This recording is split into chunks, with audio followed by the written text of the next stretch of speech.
Hello. மருமகளே, நான் ஈஸ்வரி பேசுறேம்மா. உன்கிட்ட ஒரு விஷயம் பேசணுமா? என்ன பேசணும்?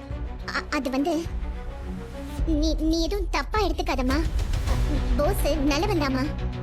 ஆனா இந்த கல்யாணத்தை நிப்பாட்டணும்னு அந்த தாமரை திட்டம் போட்டு வேணும்னே போஸ் அப்படிலாம் பேச வச்சிருக்காமா.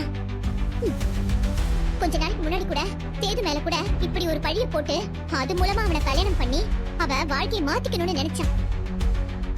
தயவு செஞ்சு போஸ பத்தி உங்க அப்பா கிட்ட எதுவும் தப்பா சொல்லி இந்த கல்யாணத்தை நிப்பாட்டணும்னு மட்டும் நினைச்சிடாதம்மா.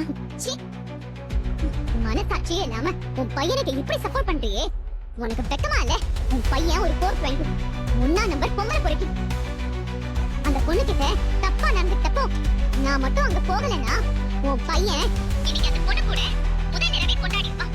நாளைக்கு கல்யாணம் முடிஞ்சு ஏன் கூட முதல் இரவு கொண்டாட வந்திருப்பான். இப்படிப்பட்ட ஒரு பொம்பளை பொறுக்கி ஏன் தலையில கட்டி வைக்கலாம் பாக்குறீங்களா?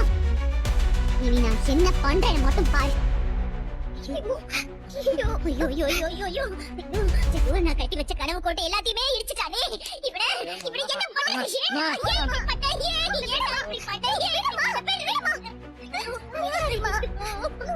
ஐயோ, என் மனசுல கட்டி வச்சிருந்த கனவு கோட்டையெல்லாம் இடிச்சு இப்படி தலை மட்டும் மாறிட்டானே.